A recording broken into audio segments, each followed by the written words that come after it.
Ta'ala, dan kita bersyukur terhadap hal-hal yang sungguh-sungguh menegakkan ibadah kita. Sekali lagi saya tekankan, kita bersyukur kepada Allah atas sesuatu yang mendukung, menegakkan ibadah kita kepada Allah Subhanahu wa Ta'ala. Maka sering saya katakan bahwa bersyukur atas sepiring nasi atau segelas air yang kita minum itu sesungguhnya adalah hal yang saya kira penting dan harus kita ingat-ingat, karena bukan kendaraan kita, bukan rumah kita yang membuat kita tegak. Yang buat kita tegak adalah tenaga yang dihasilkan dari sepiring nasi kita. Maka pastikan kita bersyukur atas itu. Mudah-mudahan dengan kita bersyukur Allah tambah nikmat dan seterusnya, insya Allah. Salawat dan salam kita sampaikan pada junjungan kita Nabi Agung Muhammad Sallallahu Alaihi Wasallam. Tentu kita berharap betul kepada Allah agar kita dibimbing oleh Allah untuk terus istiqomah di dalam kebaikan, khususnya di dalam majelis ilmu. Sepasca Ramadan ini kebetulan saya bertambah beberapa masjid yang sebenarnya sudah sejak Ramadan tahun lalu untuk menggantikan beberapa asatid yang semakin sibuk. Jadi alhamdulillah masyarakat secara umum di Jogja sudah sadar betul tentang pentingnya ngaji, insya Allah. Nah Bapak Ibu semuanya, sekarang masih Syawal tidak ini? Masih ini di ujung Syawal Maka saya sebelum sampaikan tentang fikih sholat Jumat karena kemarin ada kejadian di sini nanti saya sampaikan lagi tentang masalah Jumatan, insya Allah. Saya sampaikan dulu tentang agar kita nggak lupa mumpung di akhir bulan Syawal, jikalau ada yang belum selesai menyelesaikan hubungan baik dengan saudara-saudaranya, maka segera diselesaikan mumpung masih di bulan Syawal, suasananya masih mendukung, walaupun tentu saja bermaaf-maafan itu tidak harus di bulan Syawal tapi bulan Syawal secara khusus memang suasananya lebih mendukung. Karena apa?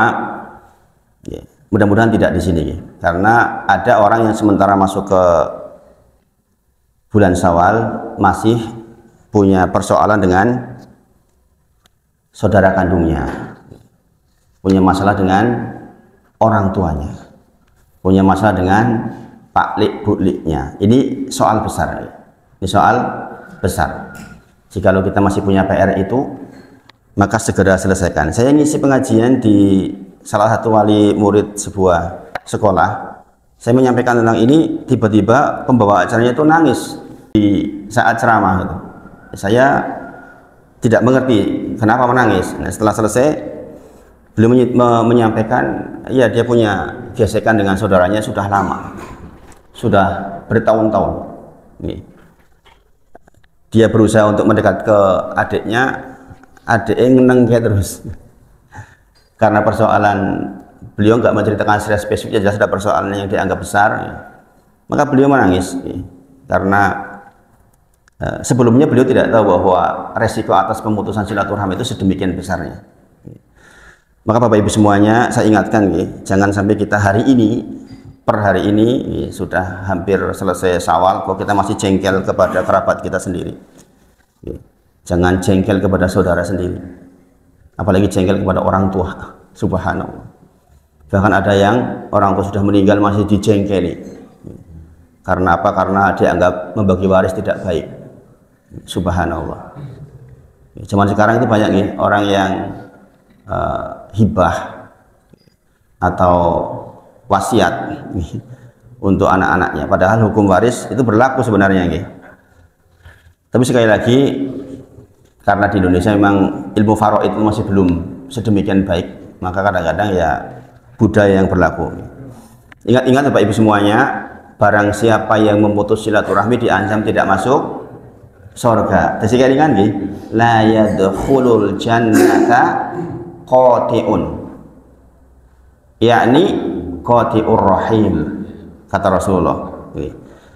La yadkhulul jannata qati'un, tidak masuk surga orang yang memutus, yakni yaitu qati'ur rahim, memutuskan tali silaturahmi. Silaturahmi adalah menjalin hubungan baik dengan kerabat. Sekali lagi kata kuncinya dengan siapa? Kerabat, bukan dengan teman sejawat, bukan dengan teman ngaji, bukan. Itu namanya ziarah. Pertemuan seperti ini secara bahasa syariah ziarah. Adapun silaturahmi yang dimaksud adalah menjalin hubungan baik dengan kerabat. Siapa kerabat? Semua yang masih punya hubungan darah, nasab. Para ulama menyebut 4 ke atas, 4 ke bawah. 4 ke atas, 4 ke bawah. Saya kemarin waktu mudik, adik dari mbah ternyata masih ada, masya Allah, di satu kampung yang sangat jauh itu. Jadi bapaknya ibu punya adik itu masih, masya Allah, tinggal satu-satunya itu sudah 100 lewat, sudah 100 lewat. Tapi kondisinya juga sudah sakit, sudah kondisinya enggak sehat lah. Jadi yang terdekat dengan kita bapak ibu, saudara kandung, saudara seayah, saudara seibu, keponaan, kemudian Pak Li, Bu Li, ini harus selesai dulu. Ini ring satu kita. Jikalau di antara mereka masih ada yang punya slash dengan kita, segera selesaikan. Karena masuk dalam hadis ini, la yadkhulul jannata qati'un. Tidak masuk surga orang yang memutuskan silaturahmi, qati'ur rahim. Subhanallah. Maka menempatkan definisi silaturahim itu harus betul. Sebagian kita mendudukkannya keliru, bahwa menganggap ketemu reunian itu silaturahmi. Ya secara bahasa Indonesia, secara kalau dengan lihat di kamus besar memang iya, silaturahmi di Indonesia itu bertemu teman-teman juga silaturahmi. Tapi sebenarnya silaturahim atau silaturahmi yang dimaksud syariat adalah menjalin hubungan baik dengan kerabat. Ingat menjalin hubungan baik dengan kerabat artinya kalau terjadi stres harus ada salah satu yang mendahului. Wa khairuhuma yabda'u alladhi yabda'u bisalam. Yang terbaik di antara keduanya alladhi, dia orang yang yabda'u bisalam, memulai salam. Jadi memang harus menghilangkan ego. Jangan saya lebih tua kok, ngapain saya deket-deket sama dia, ngapain saya harus minta maaf sama dia. Kadang-kadang kan begitu kita, dia sing salah kok, masa sih aku sing teko. Nah ini namanya ego. Itu namanya justru bukan silaturahmi yang sejati. Jadi silaturahmi itu tidak bil mukafi. Bil mukafi itu artinya karena dia baik sama saya maka saya baik sama dia, itu bil mukafi namanya. Ada silaturahmi maksudnya adalah ketika diputus rahimnya dia mendekatkan. Dan ini bisa terjadi, orang yang berusaha mendekat ternyata ini nggak mau, itu terjadi. Allah waking ngopo rene-rene, bisa terjadi seperti itu. Maka kata Rasulullah, jikalau keadaanmu tetap demikian, maksudnya kita menjalin silaturahmi kok yang ini tetap nggak mau, seperti dia memakan bara api, kata Rasulullah. Sementara engkau di dalam rahmat Allah. Jadi keperluan kita adalah menjalin silaturahim. Persoalan nggak diterima itu persoalan yang berbeda. Maka mumpung sekarang masih Syawal, segera selesaikan ini, jangan sampai lewat Syawal kok kita masih punya problematika seperti itu. Subhanallah, itu soal besar dalam agama ini. Soal besar dalam agama ini. Sampai-sampai ilmu yang kali-kali pertama diangkat ketika hendak kiamat, maka ilmu faraid, ilmu tentang bagi waris. Kenapa? Karena kalau bagi waris nggak benar nanti bertengkar. Ketika bertengkar antar saudara kandung, lah ini paling bahaya nih. Jadi dengan dilihat dalam Quran surah Muhammad ayat ke-22, 23, 24 tentang bagaimana resiko dari pemutusan silaturahim. Yang kedua, dilaknat oleh Allah Subhanahu wa taala. Jadi masih ingat di beberapa tahun yang lalu, kalau nggak salah 2 tahun yang lalu saya sampaikan ini. Innallaha khalaqa khalqa hatta idza farahu minhum. Dan ingatlah ketika Allah menciptakan seluruh makhluk dan semuanya sudah selesai di dalam penciptaan itu, maka qomatur rahim, maka berdirilah rahim. Dalam riwayat lain dikatakan wa fi riwayati ar-rahimu mu'alaqatun bil ars. Rahim itu bergelantungan di ars. Rahim diambil dari rahim di ibu-ibu. Makanya disifati sebagai perempuan, sifati sebagai perempuan. Rahim berkata, qalat hadza maqamu aidi minal khati'ah. Apakah ini tempat ya Allah di mana aku bisa mengadukan kepadamu tentang pemutusan atas diriku? Jadi rahim itu sudah tahu bahwa di masa yang akan datang akan ada orang-orang yang memutuskan dirinya. Nah, ini nubuah. Maka dikatakan di sini hadza maqamu, apakah ini tempat a'idhi minal qati'ah, tempat di mana aku bisa mengadukan tentang pemutusan atas diriku. Maka kata Allah, na'am, iya. Kemudian Allah berfirman, amatar doina an asilaman wasolak, apakah engkau itu wahai rahim, jikalau ada orang yang menyambungkan dirimu, maka kusambungkan pula kebaikan untuknya. Ini statement yang kalau kita mau paham itu mengerikan nih, kalau nggak hati-hati nih. Bayangin, Allah menghubungkan, menyambungkan kebaikannya, kebaikan Allah kepada kita sepanjang dia menyambung silaturahmi. Nah, ini berlaku sebaliknya. Wa aqta'u man qata'aki, dan aku putuskan kebaikan dariku kepadanya bagi yang memutuskan dirimu. Maka dikatakan kolats bala, ini makanya dikatakan kolats karena perempuan ini. Kolats bala, tentu saja. Fadakalaki, ini jatahmu, ini untukmu. Artinya apa? Ini berlaku sampai yaumil akhir. Siapapun yang memutuskan tali silaturahim, maka pasti terputus kebaikan atas dirinya. Siapa yang menyambung silaturahim, maka dia mendapatkan kebaikan dari Allah Subhanahu wa taala. Ini bukan hal kecil Bapak Ibu. Bayangkan, dialah Allah yang menciptakan kita, yang mengurus kita, memberikan rezeki kepada kita, kok memberikan pernyataan sangat jelas seperti ini dikaitkan dengan silaturahim. Maka sesulit apapun kita, semarah apapun kita, harusnya segera diselesaikan. Jangan sampai menyimpan bara, subhanallah, apalagi saudara kandung, subhanallah. Jadi makanya kalau di Indonesia ada budaya mudik itu ya pantas, itu baik sekali, itu ini sunnah. Kadang-kadang jangan tahu, mudik itu bukan persoalan mudah bagi sebagian orang. Bagi yang ekonominya lagi susah, itu mudik itu betul-betul jihad, nggak mudah. Terlebih kalau jenengan keluarganya punya acara yang dijatah gantian. Kebetulan saya kemarin jatahnya di Purwokerto, jadi agak ringan lah, agak ringan. Kalau tahun depan rencananya jatahnya di Jakarta, itu berat buat saya tuh, karena 7 orang, saya 7 orang gitu. Bawa kendaraan sendiri, mungkin kalau ke sana lebih, kata kakak saya ya agak kesusahan, mendingan naik bis we. Di sini naik bis Rosalia Indah, itu sudah berapa itu? Kalau musim tuslah 400.000 mungkin, kali 7, bolak-balik, belum sangunya dan sebagainya, itu nggak mudah bagi sebagian orang. Maka ini jihad, tetapi karena tahu bahwa ada seperti ini, kita berusaha, kita berusaha Bapak Ibu semuanya, Masya Allah. Bahkan sebagian harus dengan nyawanya. Jadi kan tahu di KM 58 yang meninggal itu salah satunya guru dari ponakan saya itu, yang guru masih muda nih, belum menikah. Ya Allah takdirkan meninggal di sana karena gara-gara menuju silaturahim, proses mudik.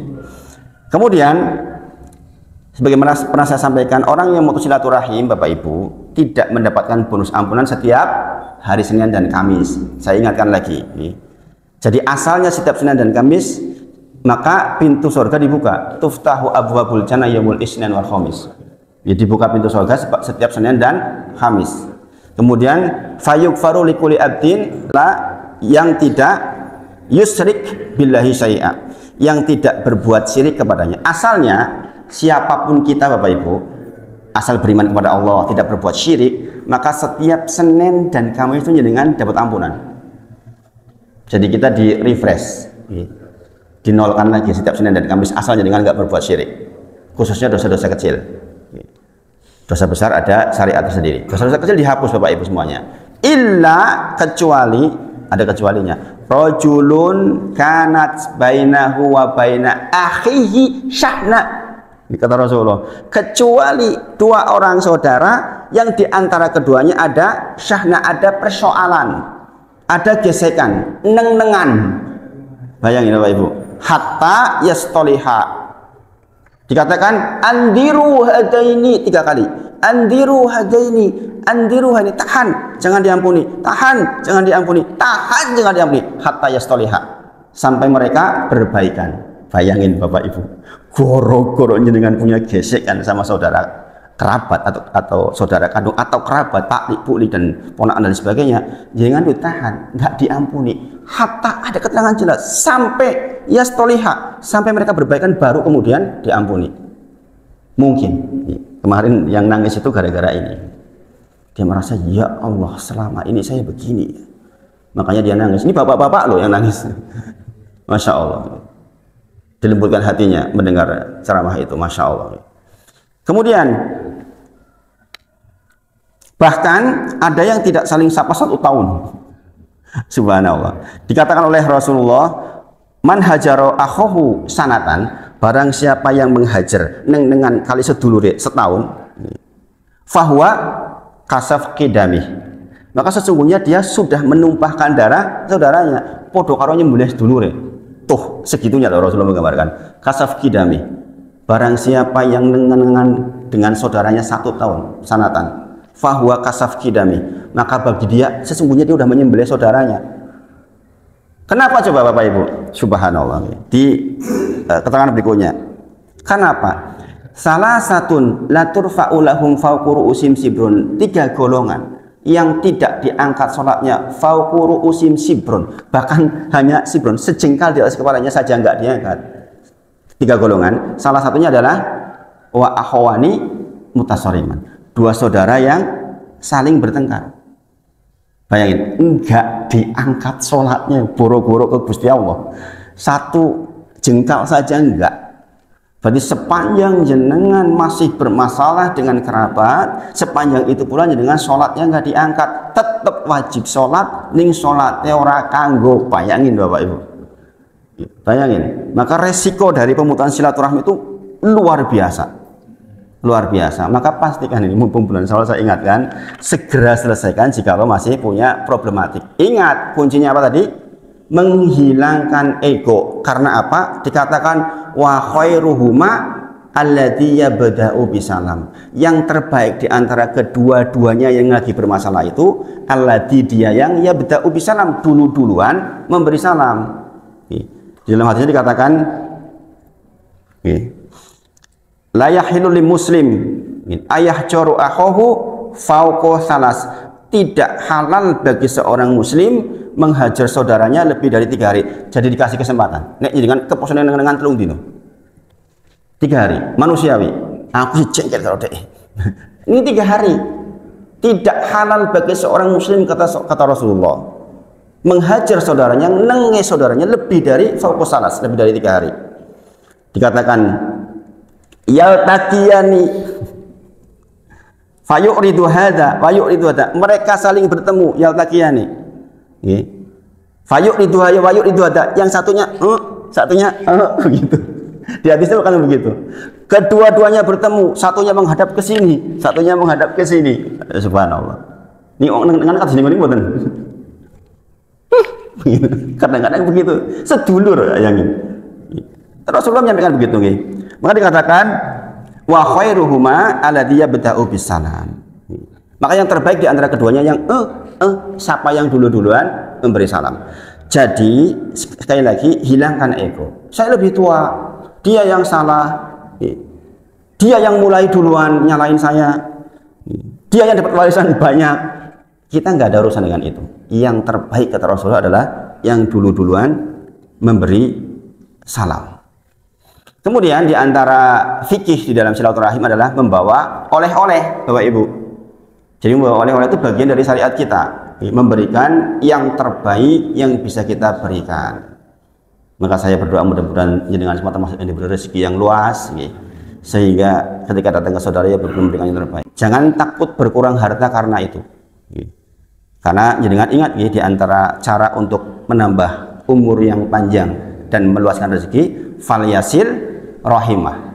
Falyasil rahimah itu yang tadi itu loh Pak, Bapak Ibu. Bukan dengan teman kuliah nih, bukan teman sejawat. Falyasil rahimah dalam syariat ini adalah menjalin hubungan baik dengan kerabat maksudnya.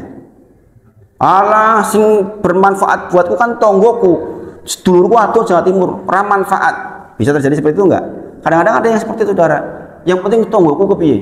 Nah, sedulur mau ngatuh enggak begitu Bapak itu. Falyasil rahimah di sini tetap yang ada hubungan darah. Bahwa berbuat baik dengan tetangga iya, tapi kedudukannya di bawah silaturahim. Kedudukannya di bawah silaturahim. Kemudian laisal wasilu bil mukafi walakin al muwasil antahsil man qata'ak. Sebagaimana saya sampaikan, tidak dikatakan silaturahim yang sejati ketika bil mukafi, karena saling balas saja. Mbak Yuku apik ora aku teko sing adik ora apik rak.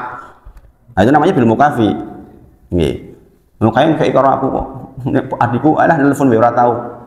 Dikatakan silaturahmi adalah dia yang menyambung man kotoa. Justru ketika kotoa, ketika diputus, dijelai jenengan datang, itu namanya silaturahmi yang sejati, Bapak Ibu. Dan bahkan hadisnya itu berlanjut. Jikalau saya datang kepada saudara saya, ya Rasulullah, kemudian saya menjalin silaturahmi dengannya, tapi dia kemudian menolak, dia mengata-ngatai saya, alah bahwa kok cuma kayak gini nih, ngasih ponaan cuma 50.000 ini, ngopo kowe iki. Nah, itu kita tetap lakukan, Bapak Ibu. Tetap lakukan. Ya, jangan, nggak ada urusan kita dengan itu. Maka sekali lagi, mumpung kita masih di bulan Syawal, monggo segera diselesaikan. Ini sekedar mengingatkan, beberapa waktu yang lalu kita sudah pernah bahas, insya Allah.